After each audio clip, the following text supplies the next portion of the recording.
and welcome to our interview report entitled The COVID-19 Pandemic Experience in Cotabato City.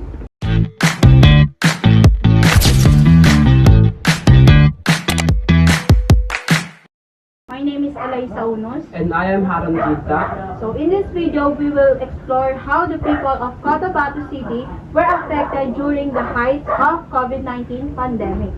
From changes in their daily lives, the challenges they faced, and the lesson they carried with them affected. We will be hearing from several respondents who will share their personal stories, insights, and how they managed to cope and rise above the crisis. Our goal is to better understand the real impact of the pandemic on the community and how it shaped the way we live together. Join us as we dive into the meaningful and honest conversation. This is the COVID-19 pandemic experience in Cotabato City. So now we have respondent here. So ma'am, kindly introduce yourself. My name is Janine B. Cabanya, 32 years old, from RH4, Cotabato City. So ma'am, meron lang po kaming ilang question dito regarding sa naging experience nung COVID-19 pandemic. So, kamusta yung naging experience nyo during COVID-19 pandemic here in Cotabato City? Hindi siya positive, more on negative, kasi hindi tayo pwede maglabas kahit na may gusto tayong bilihin because limited lang yung pwede maglabas that time. Ano yung pinaka nahirapan ka during lockdown? Yun, isa yung paglabas na kahit may gusto kang bilihin.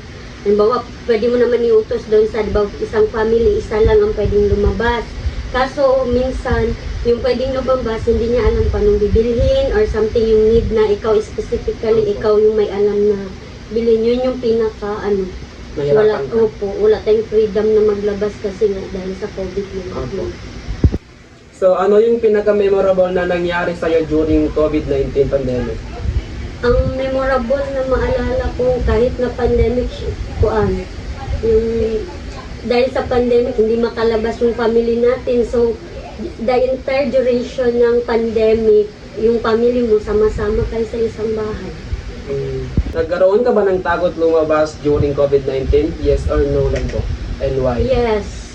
Why? Because, matakot ka maglabas kaya may possibility na makuha mo yung sakit na COVID-19 sa labas.